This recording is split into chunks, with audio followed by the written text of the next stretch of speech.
大众请放掌。好，我们今天师父在这里呢，跟大家分享这个主题，叫做禅与人生。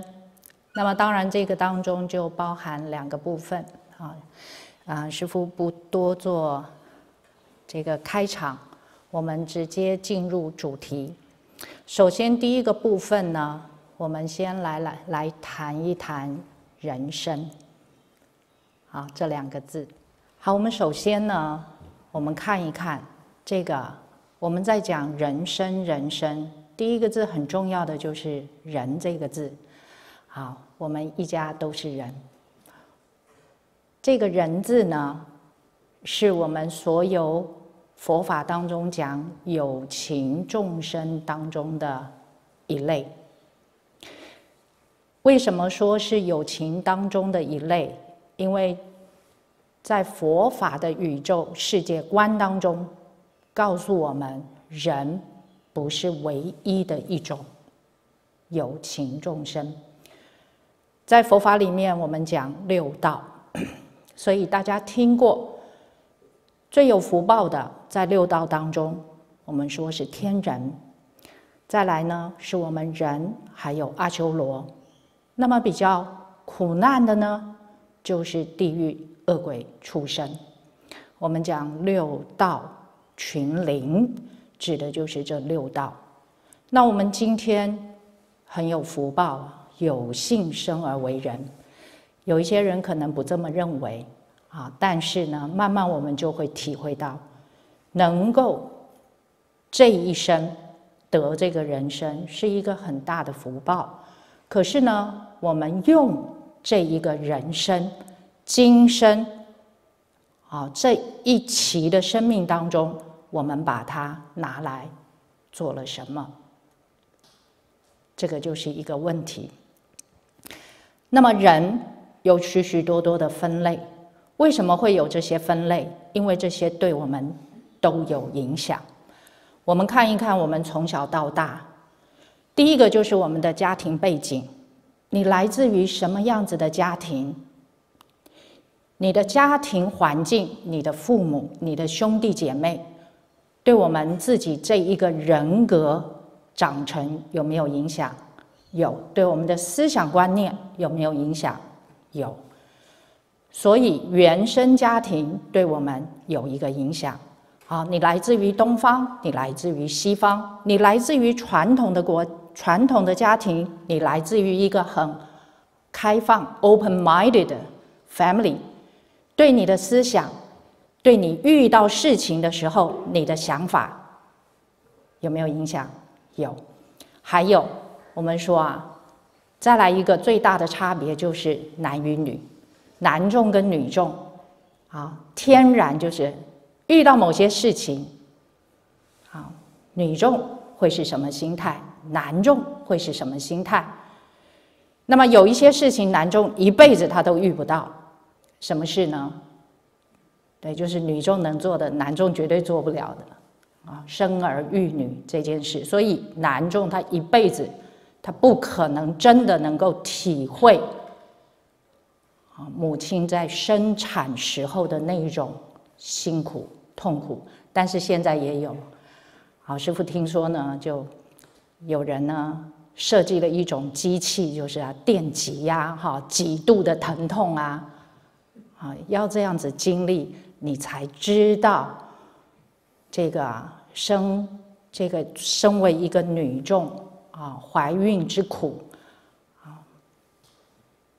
这个呢虽然也不错，不过是不是很有智慧呢？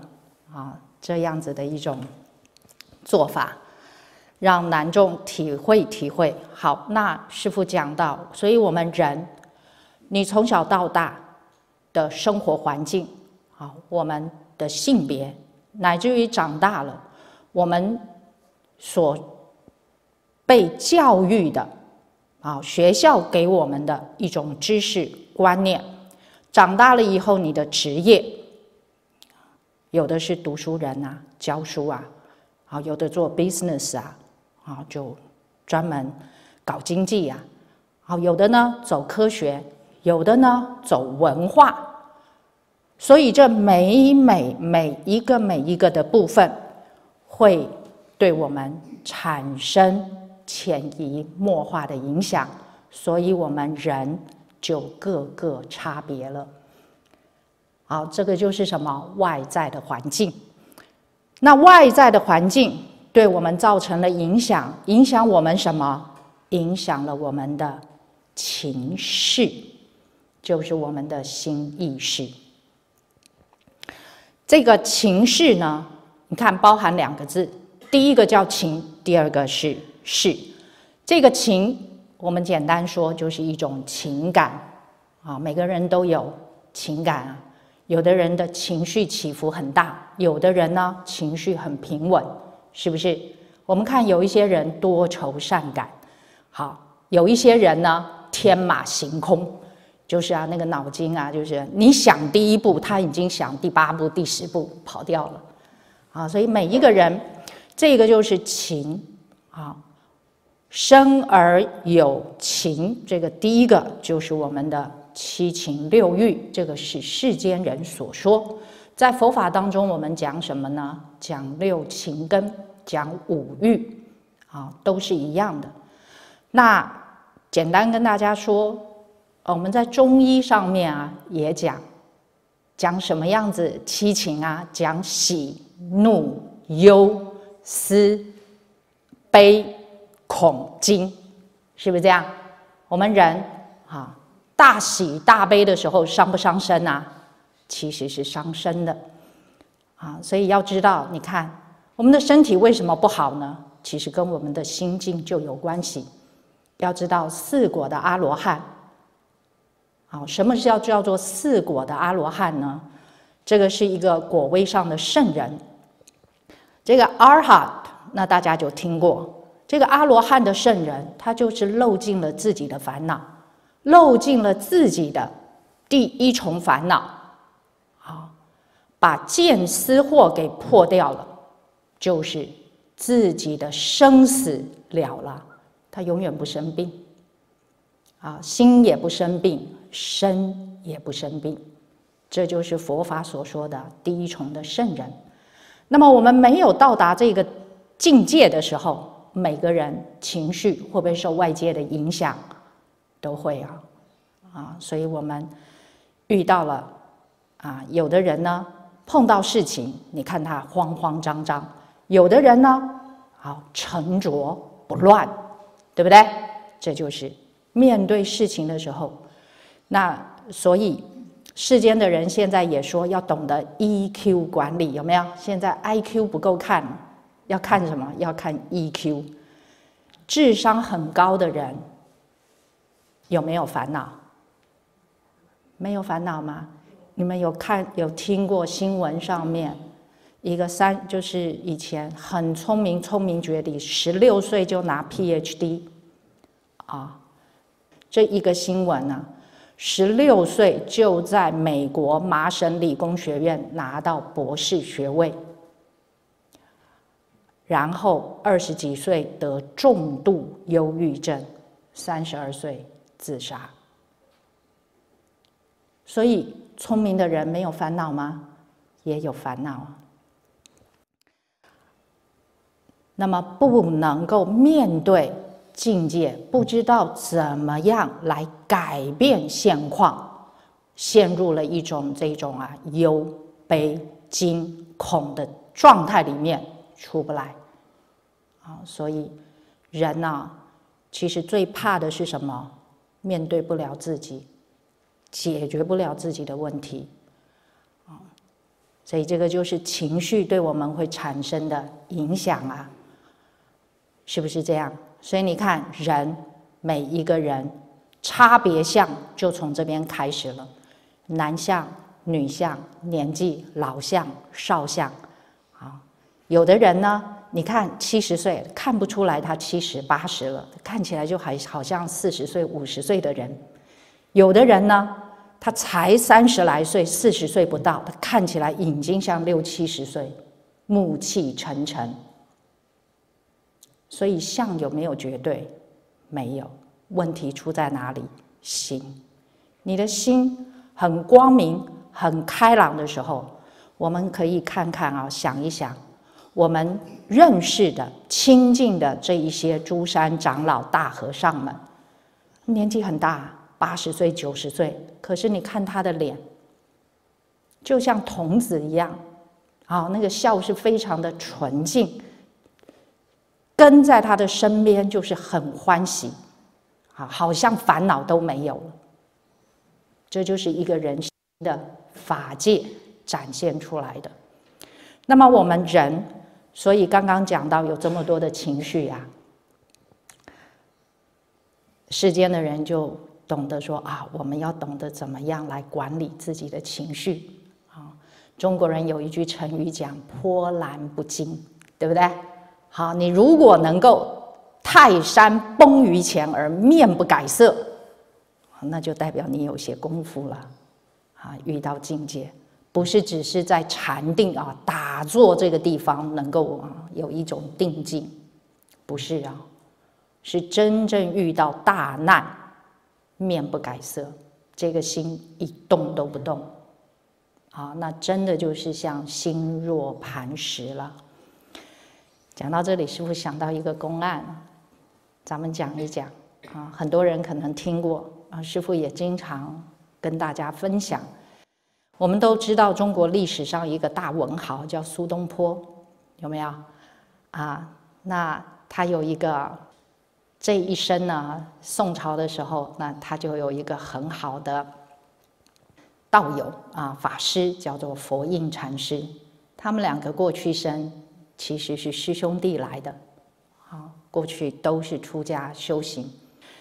可是呢，苏东坡的前世一个因缘哈，师父这边今天就不往前赘述了啊。这一辈子呢，他就在这个世间啊，当一个在家居士啊，游山玩水啊，玩乐了。那后来呢，佛印禅师啊，就是没有舍弃他，想尽办法，千方百计啊，就是拉着他。他也终于学佛了，打坐了啊。有一天，他做到一个境界啊，觉得自己啊坐在这个地方真是不错，这支香做得可好了，一念不生啊，如如不动。他就觉得呢，哎，自己有功夫啦，他就很高兴。文人嘛，诗性大发，他就写下一首诗。他就说：“起手天中天，毫光照大千，八风吹不动，端坐紫金莲。”这首诗好不好？起手就是皈依嘛，顶礼嘛。天中天指的是如来啊，释迦佛。天中天，圣中圣。这第一句啊，就是我皈依顶礼释迦如来。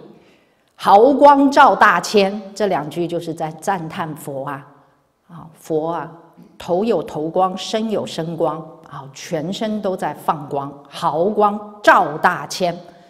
佛的这个光啊，是从自性当中漏尽烦恼，啊，光照3000大千世界啊。前面这两句，后面这两句有意思啊，八风吹不动。他说：“我坐在这个地方，现在境界是很好。什么是八风呢？不是外面微风细，不是微风细雨，不是这个狂风暴雨。这一个形容词啊，指的就是我们人面对的8种境界：称、讥、毁、誉、利、衰、苦、乐。称，别人称赞你啊，有没有啊？人家说：‘哎呀，阿春，你这个茶泡的真是好啊！’这一听，哇，这个兴奋3天，被师父赞叹，对不对？有没有动啊？他说：‘啊，这个啊，别人称赞我，我这个心也不动了。’啊，讥呢？讥笑。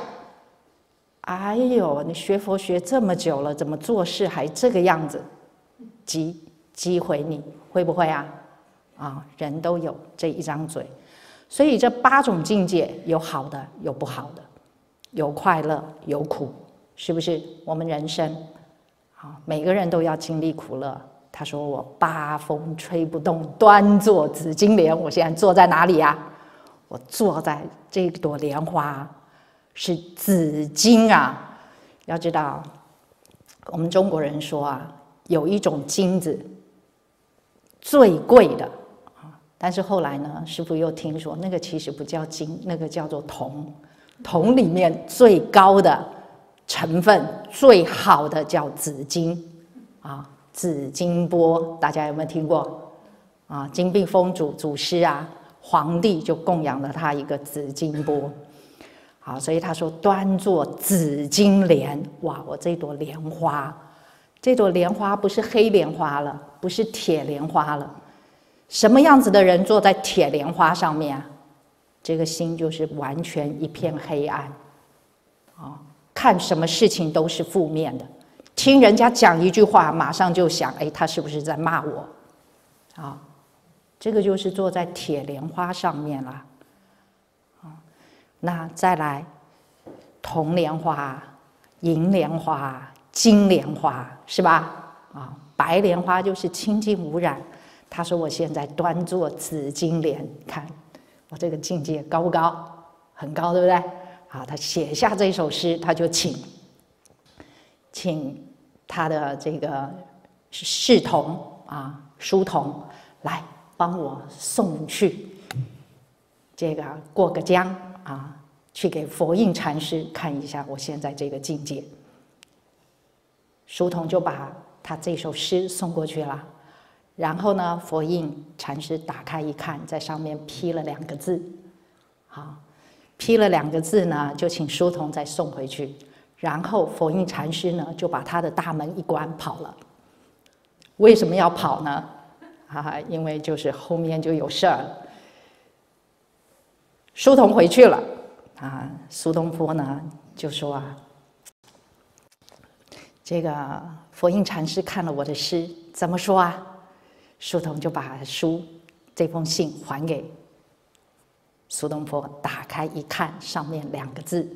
叫做放屁啊，就放屁2个字啊，说你这个境界就是这样，哇！好，所以大家想一想啊，本来你是不是心里有一种期望？期望得到什么？得到一种称赞啊，结果后来回来的是什么？讥笑你，是不是？然后这个不动境界就不见了，好，他就哗啦一下，冲，哈，马上过江，他就要去找佛印，要去理论啦，你什么意思啊？对吧？那佛印不是把门关上了吗？他就知道嘛，你什么八风吹不动，他就在他的门上写了2个字啊，落跑之前写了2句话。八风吹不动，是一屁打过江啊！所以，那我们就要想一想，我们人世间是不是都是这样？很多时候是说的比做的容易。啊，这个出一张嘴很快啊，可是呢，我们要真的能够成就落实，这是真正要下一番功夫的。啊，所以佛法当中，古人说：“不经一番寒彻骨，怎得梅花扑鼻香？”啊，修行是要耐得住的。什么苦头？啊，无益之苦当远离。啊，什么是无益之苦？大家也要知道。啊，那所以佛法当中很多道理，一个说吃苦了苦，一个又说无益之苦当远离。什么叫做无益之苦啊？就是你不要现在这个明明有暖气可以开，对不对？好，现在的这个时代有这样子的一个方便，然后呢，你零下3度5度，然后呢，你包个大棉被，然后你说我在这边打坐，这个就是在身体上去吃这种苦，有一些苦没有必要。就好像外道他要受风吹日晒雨淋，他认为呢这样子，他把苦吃尽了，他的苦就没了。这种观念对不对？这种观念不对。好，所以佛法告诉我们，最重要的就是一种智慧。但是我们也不能享受啊，太享受了，人太舒服了，你还想修行吗？也不会想修行了。所以佛告诉我们啊，最高的智慧就是要常行中道啊。好，那刚刚讲到，所以一个讲到情了，对不对？情势啊，所以我们很容易受外在，也很容易受自己情绪波动的影响。好，我们一个人如果没有办法管得住自己的心，那我们就很苦恼。每个人都有这一种体会过，叫自己不要伤心，不要难过，不要掉泪，或者有的时候告诉自己说，不要那么开心啊，乐得不着边，对不对？让人家看的都起嫉妒。可是呢，有没有办法？没办法。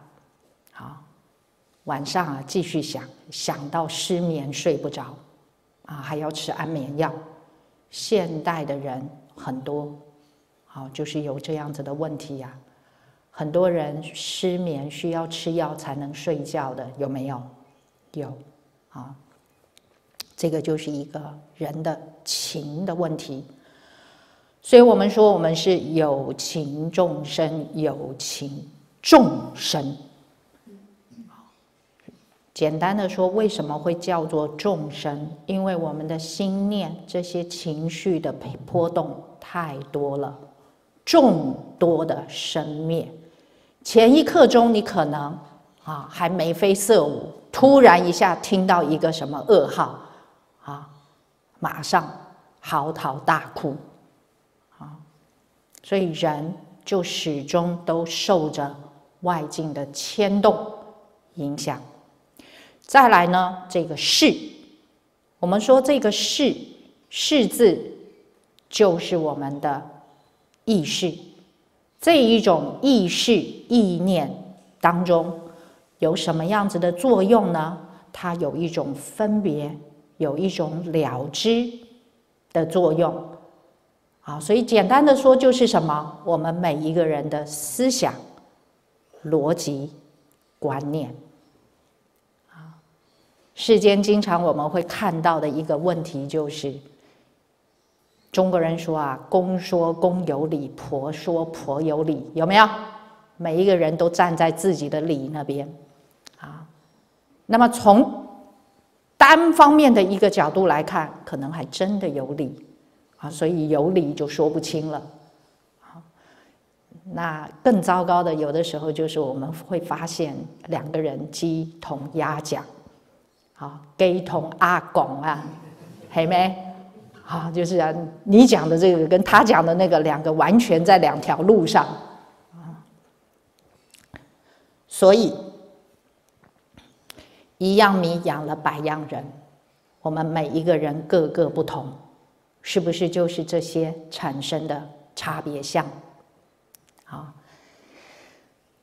所以一个情识就定义了我们这样子是一个什么样子的人那么说完人以后我们人有差别了，那再来就说一个生字。接下来这个字就是当然生它有很多的解释那在这个地方我们生呢就是一个计算单位。你看我们说一生一世，三生三世，对不对生生世世那么人生在这个世间，所以这一生指的是这一段时间。我们每一个人的人生包含了什么呢？追求的是什么呢？不外乎三件事第一个是生存，第一个层次，第二个是生活，第三个是生命。什么叫做生存呢？很简单，生存啊，是我们人生在这个世上存活的最低标准，就叫做求温饱。啊，所以每一个人要有吃的，要有穿的。啊，没有吃的就饿死了，穿不暖就冻死了。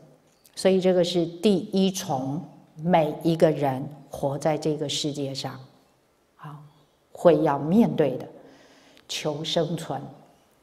说民以食为天，对吧？所以世间上啊，第一重苦就是食不果腹，衣不蔽体。啊，吃不饱又穿不暖。我们这个世间上看得到这样子的人吗？有，而且很多。或许不在我们的眼前，可是我们知道。你比如说，我们经常看到一些媒体新闻啊，或者红十字会，我们看到非洲苦难多不多？好，那么你们看到非洲很多这种饥荒、饥饿国家里面，不管是大人也好，小孩也好，他的那个相，啊，人的那个相貌，小孩子更明显，头很大，身体很瘦小，腹部又很圆鼓，有没有？其实这是什么相？从佛法角度来说，这就是一种恶鬼相。在人道当中受恶鬼，啊，饥饿，食不果腹，啊，永远在吃不饱的状态，所以他的喉咙很细，啊，那因为身体有病啊，所以有的就是有大头病啊，所以头很大，师父前几年去过越南，啊。就，这个三地居士他们的这个 charity 呀，基金会、慈善基金会救助的一个团体里面，师父去看这个孤儿院里面有一个孩子，啊，这一生就是来受报啊，他的身体就是非常非常的小，头很大，是身体的几倍大。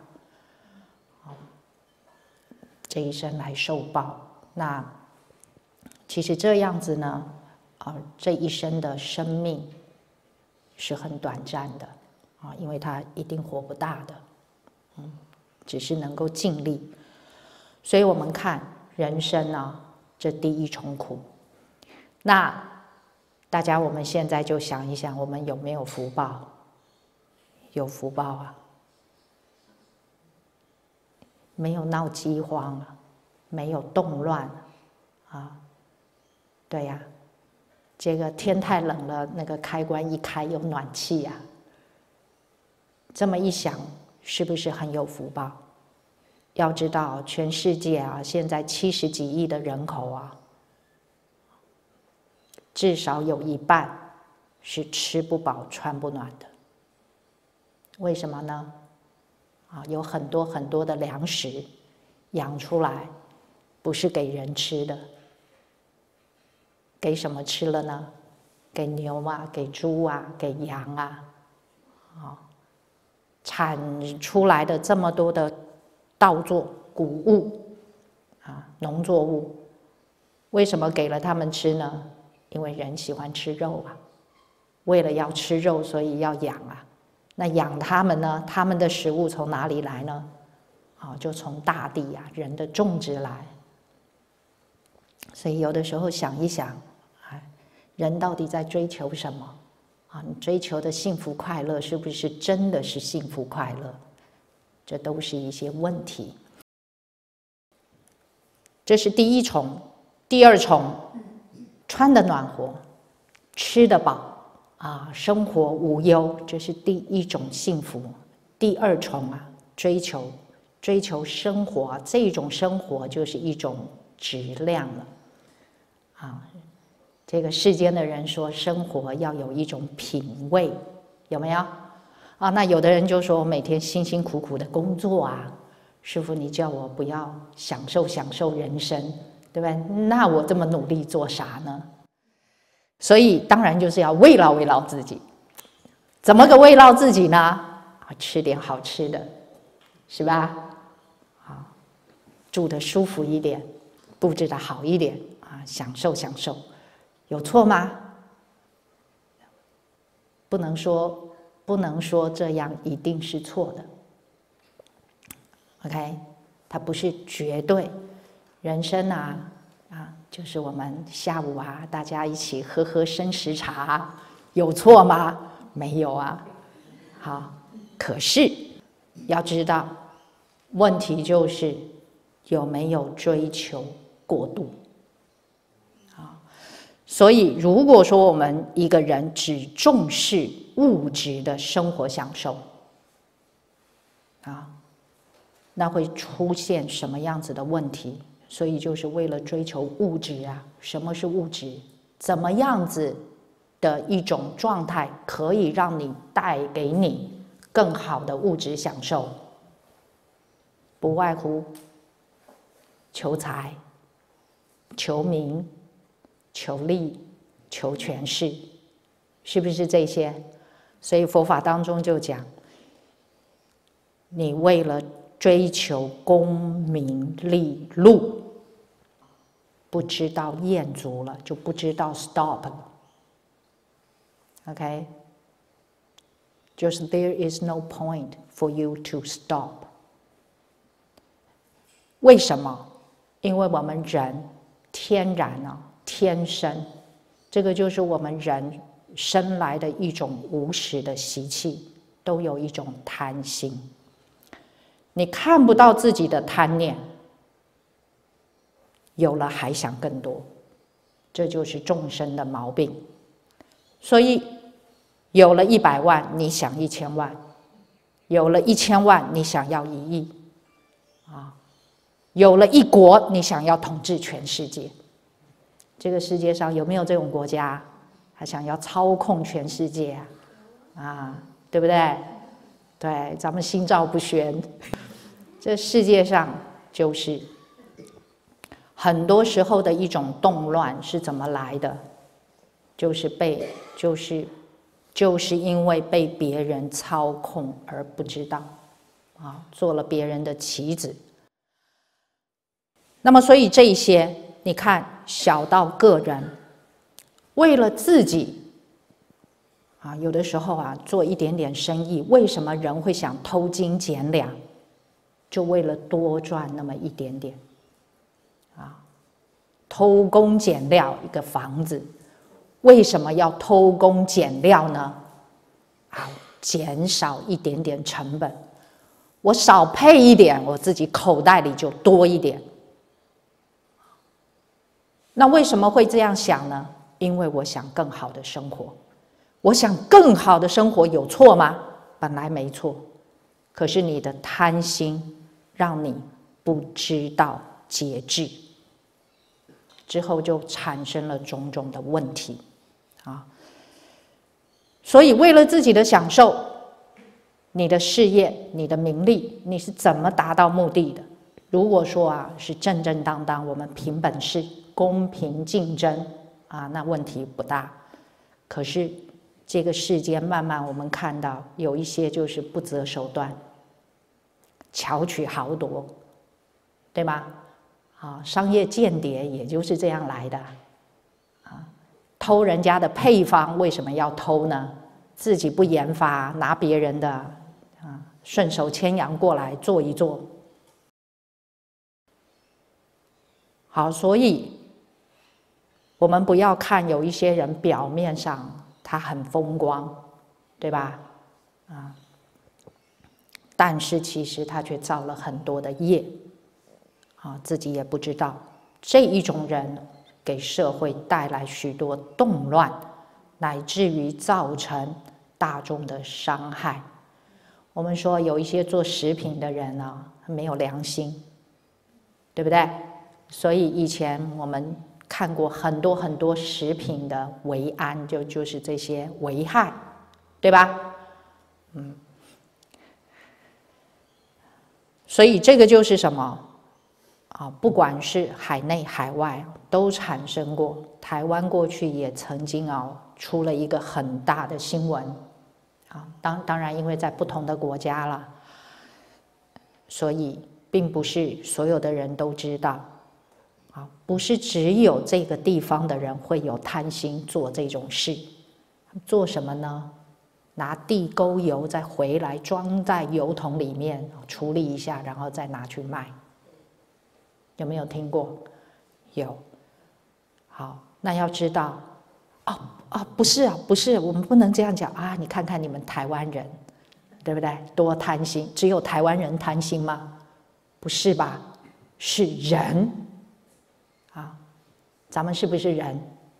只要是人，就有贪心。所以，这个就是只知道追求物质生活，这样子一种泛滥，所以每个人就开始攀比了。现在以前没有，这个师父小时候，你们也听到师父的学历，对不对？好，师父这个读书啦，硕士啦，然后几年出家啦。不要乱算哈，不要算师父几岁了哈，一算也算得出来。这个师父小的时候呢，我们呢就是玩弹珠啊，对不对？在山里面啊跑啊，就是拿这些自然的环境来游玩。现在幼儿园上小学的小朋友，开口闭口就是那个，我爸爸又给我买了一个 iPad， 是吧？我的手机现在是 iPhone 的12，现在 iPhone 到几了？哎呦喂，15了是吧？师父去年还在用 7， 好，然后对，去年呢刚刚居士帮师父换了，他说师父你手机太老了，换了一下，转眼一下又15了，小朋友现在的孩子是不是都是电子儿童啊？对，他离不开手机了，你们大人会不会也这样啊？会啊，师父也觉得你们离不开，是不是？听开示的时候可能还要滑一下手机，谁传了简讯给我，要不要回一下这样？所以现在的物质，对不对？再来，小孩子更严重了，对吧？我爸爸开什么车？对啊，你爸爸开劳斯莱斯，我爸爸开法拉利，这些东西师父以前都不知道，都是现在被教的。这个就是追求物质。那到最后，你会发现，大家慢慢看物质的追求到一个过度的时候，你人也并没有真的快乐。我们现在活在一个什么样子的状态当中了？所以我们现在要先看看人生百态。所以为什么师父讲禅与人生？我们先要探讨人生，我们才知道这个禅字到底对我有什么样子的帮助，我为什么需要它。大家修行学佛也是一样要先要知道说我是要追求什么世间的人都追求，刚刚讲求温饱，求物质生活品味，那是不是人到这里就结束了呢？不是所以只知道这样，到最后没有一个人会快乐。为什么？人永远在竞争攀比当中所以现在是不是有一句话说那个卷用这个卷字有没有？别人卷了，你必须要跟着卷，因为你如果不卷，你就被淘汰啊。那每一个人在这个当中，是不是就越来越辛苦？人生啊，慢慢的迷失，你失去了方向，不知道我活着到底，我存在的价值是什么？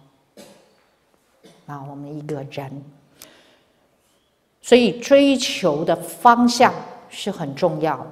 一旦偏了，一旦错误了，你得不到真正的幸福、快乐啊、富贵。所以在这边佛法说一句啊，说万般带不去，唯有业随身。什么是业？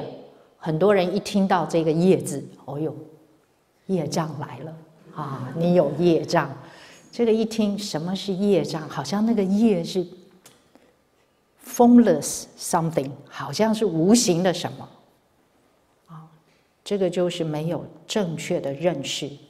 什么是业？业这个字啊，梵文卡玛，英文就是 action， 简单的翻译。所以业是什么？就是一种作为。我们身口意，你现在的所有的作为，你只要一作用，它就有一种力量，就叫做业力。这个就好像我现在拿一个东西，我只要施了一个力，我把它往外丢，它是不是就会成一个抛物线？它有一个力量，会往一个方向走。业力，业力也是一样的道理。业就是我线下起心动念所作所为，你只要这一动，它就是一个力量。这个力量，它是往哪个方向走？将来你自己去接收它，就叫做业果啊。所以业因，你起心动念了啊，在脑袋里想一想啊，它是一点点的力量。再来，你付诸行动了，变成一种行为，不只是对自身，还对周遭，对许许多多的人产生一种影响，这个力量就大了。所以这个力量一旦形成了，所有的力最后会回到你自己身上。所以业因、业力、业果，好，所以这个果报是谁送你的？自己送给自己的，确实是这样。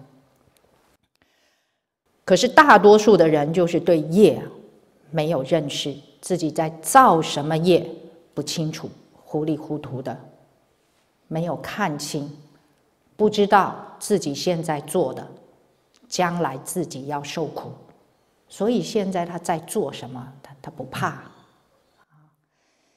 也因为这样，整个世界就会这么的混乱。这就是第一重啊，世间的人对因果的道理越来越淡薄，越来越没有这种观念。好，那我们说起来，大多数的人就停留在这个层次的追求了，好，物质享受，没有学佛的人。所以我们是不是很庆幸自己啊亲近了三宝？我们知道人除了物质，还有心灵。好，所以呢，这个就是说，有许许多多的人，为什么我们劝他们来学佛，他们不愿意呢？因为外面世间的物质啊，诱惑太多了，对不对？太好玩了。他的梦想就是什么？做富豪，对吧？啊，我要赚很多很多的钱啊！那有的人会说：“师父啊，没关系，你等我赚大钱了，我来供养你。”好，那师父也不知道等得到等不到你赚大钱。好，是你赚大钱先赚到呢，还是师父先走了，对吧？啊，这是很难说的。所以世间的人不外乎想成富豪，想成名啊，有的想吃遍天下啊，世间的山珍海味，这就是财色名食睡呀。色声香味触，在追求的时候就造恶业，将来要受苦。所以是谁受苦啊？自己要受苦。这是第一个不了解。第二个不知道人除了物质还有心灵世界。所以如果只是盲目的追求物质，你的心灵到最后一定得不到安定。世间我们看有一些人啊，他住的房子很大啊，豪宅呀，进去啊要坐车啊，可是呢，整个房子空空荡荡，就他一个人，所以你是不是真的这样就快乐？也不是，一种空虚，一种烦恼。常伴左右。好，所以呢，这就是人停留在这个问题产生的，停留在这个阶段，你会产生的种种的状态烦恼问题。如果我们人始终在向外追求当中，那你就是一生烦恼绝对得不到真正的快乐。所以我们人的欲望自己要看清。没有看清的时候，这些欲望的驱使让你暂时得到，我们说暂时的快乐跟满足，这些不是真正的快乐。为什么呢？这些快乐都是刺激来的，刺激我们的感官，知道吗？我们眼睛喜欢看所以呢女孩子呢特别爱 shopping 好，这个薪水赚到了以后，第一件事情 I'm gonna go shopping, right?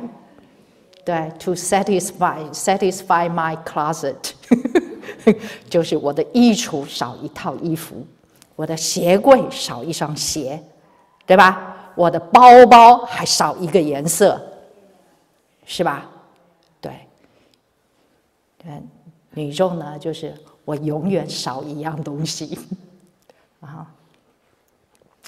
好，那所以眼睛、眼、耳、鼻、舌、身这些感官这个前面的五根，它就一直想要向外攀援这样子它才能够我们自己才会觉得舒服快乐。所以要知道，五根一直向外，我们的心就一直在外面沉浸上面。尘色声香味触，世间的万事万物一直在生生灭灭当中，你的心跑到外面去了，怎么不流浪生死呢？所以我们一定就在生死轮回当中。好，所以寻求这种感官刺激的快乐，可是这种感官刺激会不会过去？会你看以前比如说坐云霄飞车，对不对？我们以前坐云霄飞车，第一次坐的时候，哇，好害怕每个人都尖叫就一直叫，很刺激，对不对？来去做100次，你就不叫了要转弯了要下去了要上去了，是不是这样什么事情你越来越熟悉的时候，那个刺激就没有了，没有了，所以要再更刺激所以现在人不知道怎么想的，对不对？越刺激他才觉得越开心。所以现在有什么蹦极什么极限运动，有没有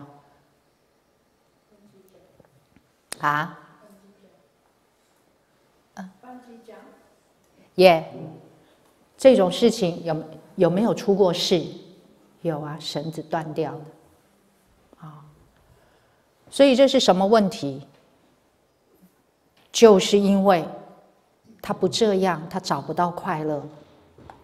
那么大家想一想，我们人如果是这样子的快乐，那个是真的快乐吗？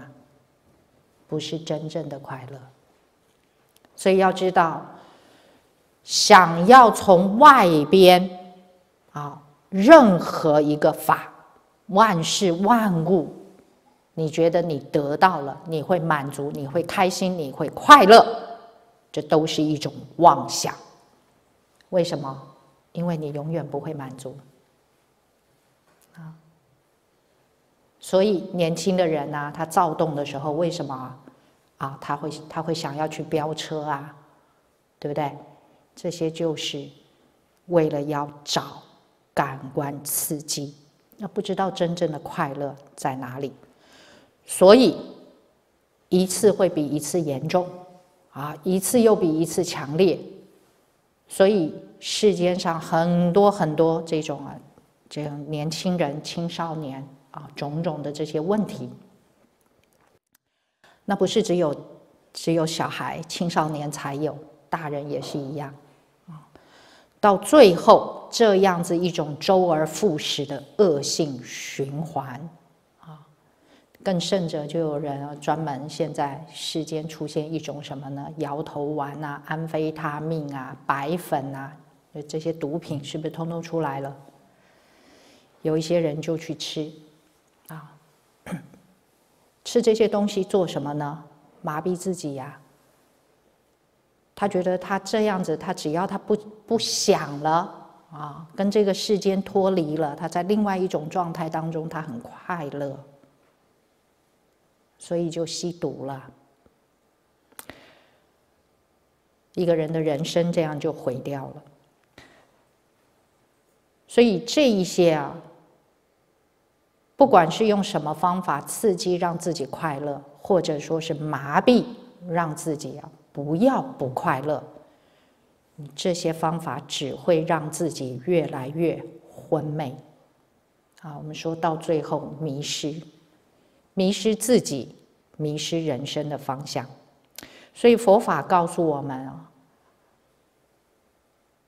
对物质的生活有就好了啊，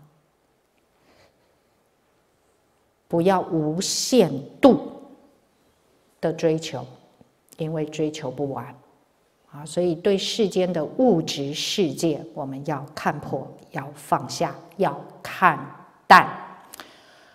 另外还有一个就是我们的精神生活，心灵需要提升。那么再来回过头来说一说这个物质生活，这个是世间的讲法。其实在佛经，从佛法的角度来说是什么呢？就是福德资粮。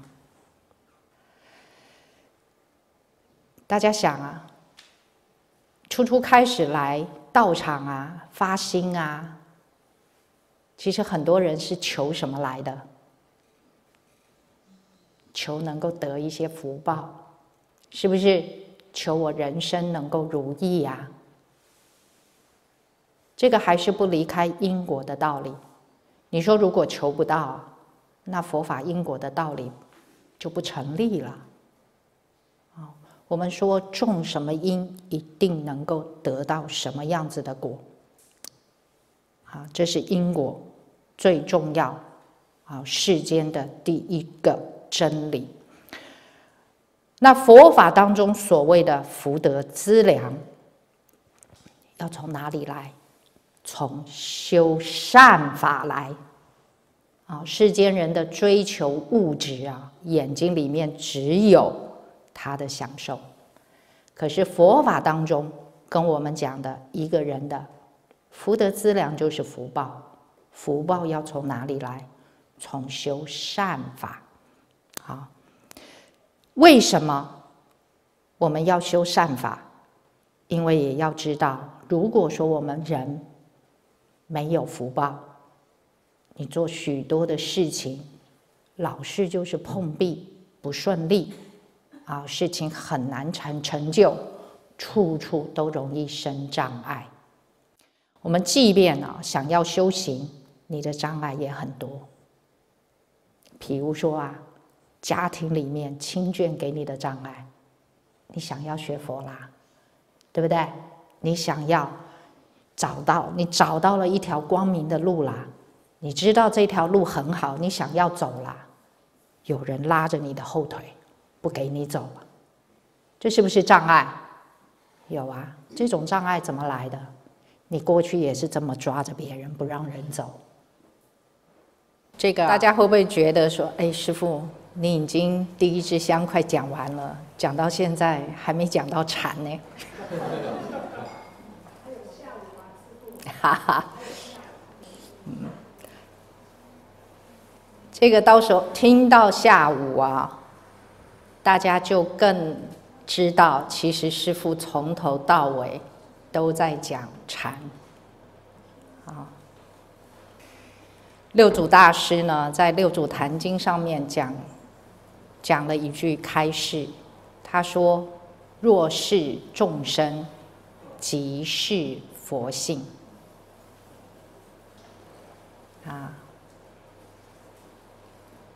所以我们要知道，我们学佛要学什么？禅又是佛法当中一个什么道理？如果我们清楚，我们要知道其实佛法呢，它是一种教育，它是最殊胜的一种教育，它是教育当中的教育，因为它是什么教育？它就是一种觉的教育，就是让我们众生觉悟、觉醒。就是从人生的迷惑、妄想、执着、颠倒当中醒过来。师父讲的现在的种种，是不是都是我们众生的问题？对，我们就是要从这些状态、这些问题当中跳脱出来，要面对，要解决。那我们也要知道怎么去解决。所以，先要把我们自己认识清楚，才知道我要解决什么问题呀。所以刚刚呢讲到，人需不需要福德资粮？需要的。在佛法当中，是不是也讲，一个是福报，一个是禅定，一个是智慧？看佛啊，成就佛道是福慧两足尊。佛是不是世间出世间最大福报的人？所以他修不修福？有，当然他也修福。可是呢，跟我们世间的人修福心态又不一样。因为我们凡夫众生，你在修福的时候，可能你还有很多的执着，还有很多的烦恼，还是一样还在求。我为了要求福我想要有这个福报，这件事情是我做的，对不对？这件事情是我的，你们不要碰。在修善的时候会不会这样希望不会啊。佛法当中讲随喜功德但是有没有人会这样？有，你把这件事情做掉了，他不是赞叹，他不是欢喜不是感恩师兄，他是你怎么把我的福报给修了？就是会有这种心态呀，这是不是执着？所以我们就要看到每一个人修行就是在面对自己。修这个修字，修什么呢？修改。改谁呢？不是教别人改不是老师出一张嘴指点江山，你应该这样你怎么可以这样，是吧？改自己。好，所以刚刚讲到呢，修福德这个福德就是一种善法那没有福报呢，其实人在这个世间其实就会很辛苦，修行也会有种种的障碍，在家也好，出家也好。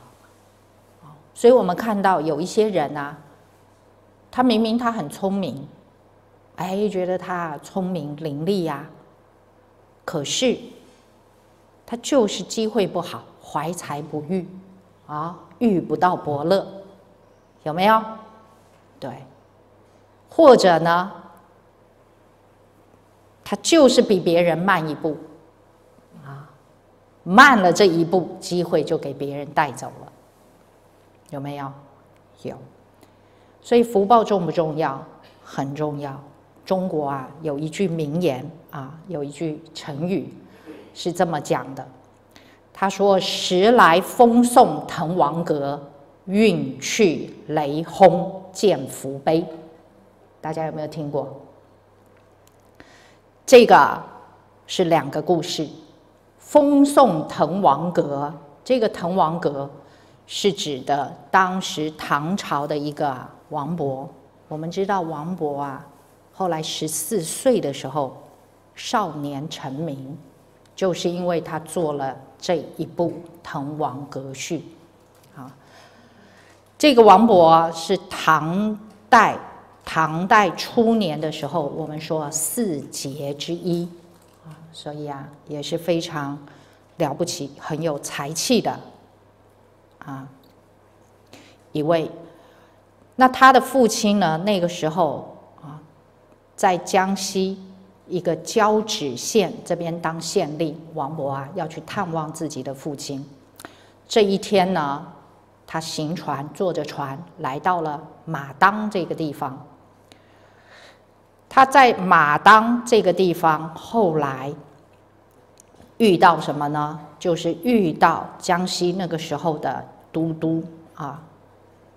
统重修了滕王阁，大宴天下名士，并且呢，他这个宴会就是希望大家为他重修的滕王阁写一篇文章写这个序。王勃呢，他就毛遂自荐了他当仁不让大家都你让我，我让你的时候，他就这边写，成就了这个千古文章。那王勃为什么会在这个时节因缘赶上这一个盛会？要知道，王勃去交趾要去探望他的父亲这个马当呢，他这一天晚上船停在马当，离这个都滕王阁这个地方，南昌这个地方700-800里地。怎么样，这个行船一夜都到不了，偏偏就那天晚上，在马当刮起了狂风这么大的风，结果后来呢，把船的绳子那个锚那个绳就吹断了。断了以后，船就一路跟着风飘，一夜就这样像离弦的箭，唰一下，一夜700里地就到了南昌他就恭逢盛会。所以要说世间人说他运气真好，从佛法的角度来看，就是他的福德因缘现前这一个果子在这个时候成熟了这是不是一种福报？很顺利所以大家知道这个他的《滕王阁序》里面大家都会经常会念到的2句话，有没有？落霞与孤鹜齐飞，秋水共长天一色很美的整篇师父不会背对。那倒过来相反，第2句，刚刚第2句呢，前面讲时来风送滕王阁，运去雷轰见福碑。那雷轰见福碑又是什么呢？就是你过去没有种过善因，没有福报，即便现在别人有心助你一臂之力，可是呢，一样没有办法成就。所以这个故事就是在讲宋朝的时候，北宋有一个很有名宰相范仲淹，他呢私底下他是经常在做善事的，为善不欲人知。这个有一次呢，他的朋友就跟他讲说他知道有一个秀才很穷困很潦倒，可是学问非常的好。那你呢，一直都是一个人心菩萨看看有没有办法帮帮他。那范仲淹后来见了这个穷秀才，大家有兴趣网络上当然也可以找得到这个故事。这个穷秀才呢，他也确实很有学问可是呢，就是时运不济。好，那范仲淹就想说要帮他。当时呢，这个当地就有一座寺庙叫做建福寺。这个建福寺呢，那个时候在唐朝的时候请欧阳询。我们知道欧阳询也是唐朝很有名的书法家欧阳询。所以呢，这个有不同的资料可是有人说是颜真卿的啦也有说是欧阳询。那他写的这个碑文，在当时这欧阳询的这个书法拓片拓下来这么一本可以卖到2000钱。所以范仲淹就想，这个拓本呢，把这个经营权就交给这个穷秀才，你有这个碑你就去拓印了以后，这个就有一点像无本生意那你得到了这个钱财你可以上京赶考，以你的学识那一定可以高中。想的是很好就在这一天晚上决定了要把拓碑交给这个秀才。这一天晚上雷公不开心所以打雷了，闪电了，雷这么一劈就劈到这个碑，把碑给炸得粉碎所以要知道，我们从这个角度来看，福德因缘重不重要？很重要所以刚刚说到福德从哪里来，就在因地上面，勤修善法。善法是不是每个人都可以修？每个人都可以修。你不要想说我要做一个多大的善事。中国人讲，勿以善小而不为，勿以恶小而为之。人不是一天大奸大恶的这个坏是从小坏开始的。要知道，大福也是从小福开始累积的。那当然说起来，每个人呢，所以世间的人大家都很向往什么呢？都很向往改运对不对？我今年可能流年不利对不对？我犯太岁好，然后所以呢，这老一辈的爸爸妈妈呢，就总喜欢带自己的孩子对吧？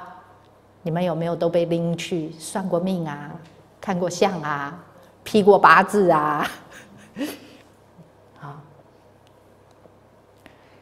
这个唐朝有一位禅师叫一行禅师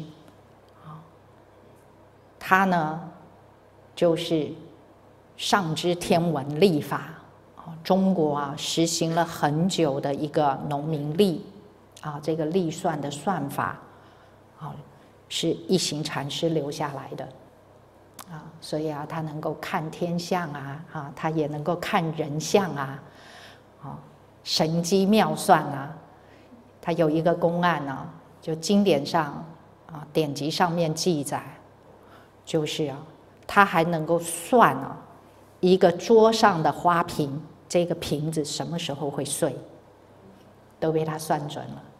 然后呢，大家就在想，那要想一个办法，绝对别让这个瓶子碎掉，对不对？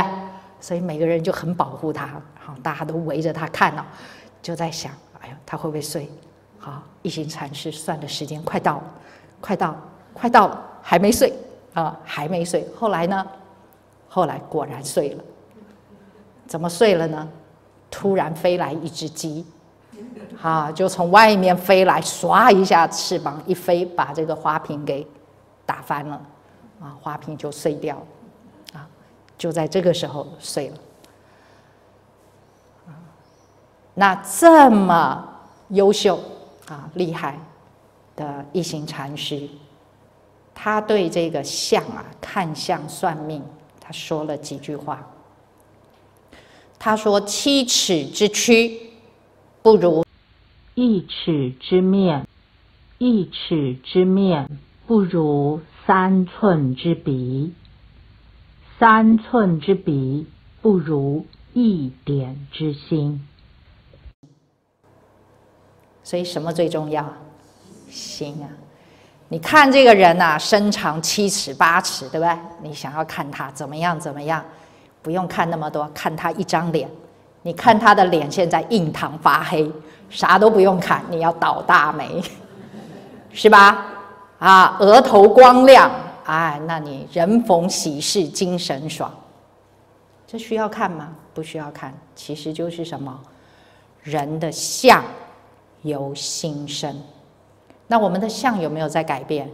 有，其实时时刻刻都在改变，只是自己不知道，变好变坏这又是一个问题。怎么样叫做变好？我们每天在佛法学佛的当中熏习这个佛法，你问问自己，我的烦恼有没有一天一天的少？以前让我烦恼的事，我现在看得淡，不烦恼以前会挂碍的、揪心的事我现在放得下了。那你的相一定变好以前师父呢就有看过居士一张脸初进到道场的时候，这个眼睛也是眼睛，鼻子也是鼻子，嘴巴也是嘴巴，长得五官端正，可是纠结，那个五官全部这样拧在一起。真的，这不是形容词面相也不是，他不是一个难看的人，可是你看到他，你就觉得他的心很纠结，那就是五官整个都挤在一起。学佛了，慢慢心开了，还是那一张脸，突然眉眼通通长开了，那每一个细胞，你看他眼角也在笑，嘴角也在笑，同样一个脸。所以一行禅师跟我们这么说看一张脸不如看一个鼻。你看他的鼻子长得端不端正那最后呢，看鼻不如看心。所以我们每一个人自己时时刻刻，这个心是不是有正念？这个心是不是有光明？是不是有智慧？是不是慈悲的？这个才是最重要。人的福报从这里，你点点滴滴2、6、10中，你都在增长。要不然呢？做事的时候那个心忙忙乱乱不知道自己在干什么，对不对？有没有在修？还是在修但是修了一个这个福报我做了一件我今天在道场里面发心我扫了地我洗了家房修这一个福报。转头过去，还有谁又把我这个东西弄乱了？有没有前一秒还很善呢，像个菩萨的，后一秒就变修罗了。有没有？有。这个就是我们的心一时光明，一时黑暗。在禅中来说，就说做不了主。这个就是我们做不了主。什么叫做不了主？你是不是就被境界转啦？被人转啦？一定有人碰了我的东西，对不对？我要这样摆啊，你们谁给我动啦？对不对？谁给我翻啦？就这样，一定会呀。好，所以我们讲改变命运啊，改变命运，命运就是不要等到一个好大的福报啊，我有机会来修。你懂得佛法的道理，时时刻刻都在积累福报，随喜功德，别人做，对不对？你怎么个随喜啊？他现在在搬桌子，搭把手，随喜，我成就你啊！对呀，不是这件事情非自己不可。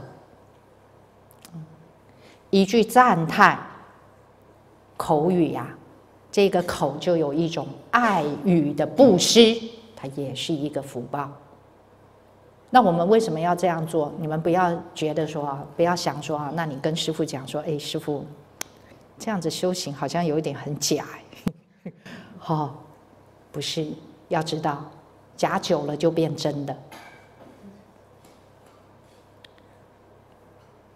我们呢，人都有一种比较啊，都有一种不服气，然后都有一种嫉妒心，所以我们这一张嘴，你看有的人啊，我们说有的人刀子口豆腐心，对不对？好，那要相处了，你才知道他刀子口豆腐心，他的心是豆腐做的，是吧？那为什么一定要这样做人呢？就不能豆腐嘴豆腐心吗？就一定要刀子口吗？对不对？对啊，为什么嘴巴讲话就一定要这么利？先伤人再说，对吧？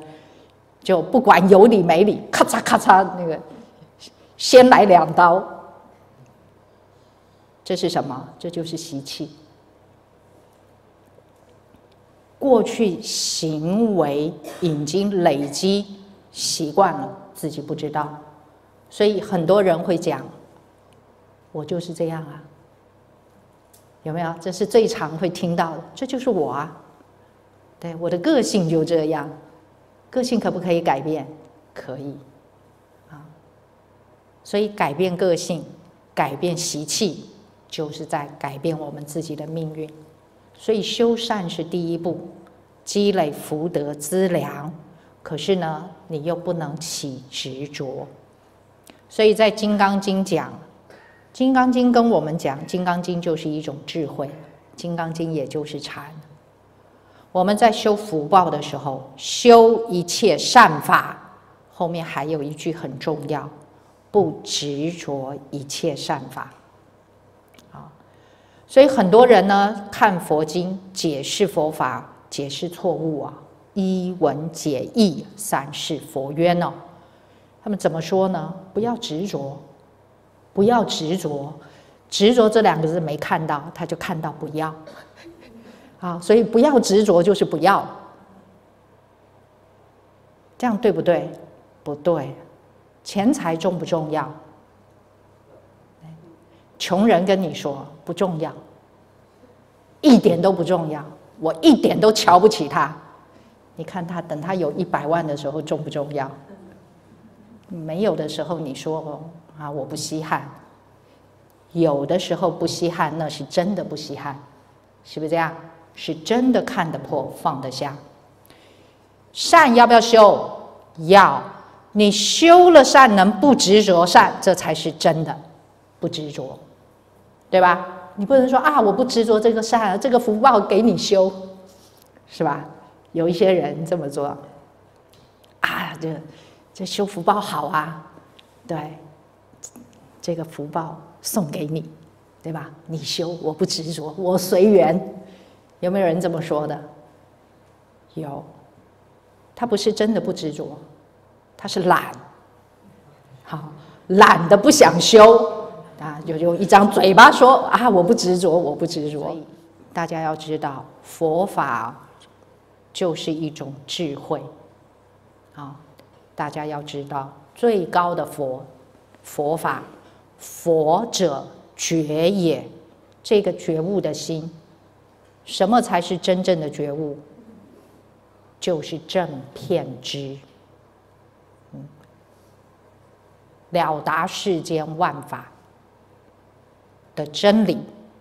所以这个心当中没有一丝的疑惑，没有颠倒，没有执着，没有挂碍。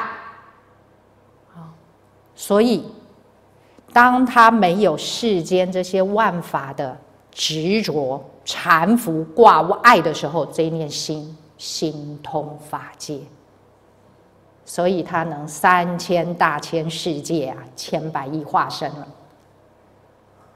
不执着色法，可是这个色法要用就现前。我们很执着色法，所以只有一个色法。人关在这了就出不去了。这就是我们人的问题。哎呦，第一支香11点半了，难怪师父肚子饿。好准啊！好，那么师父在这边我们先讲到这个部分啊，下午开始就讲了，人生不能只停留在这个部分，所以我们修行学佛也绝对不是只是为了积累福德资粮。人生停在这个地方，你就没有苦了吗？你就没有烦恼了吗？还是有。所以这就是修善积福，是离苦的第一步。还没到呢。好，那我们现在先休息。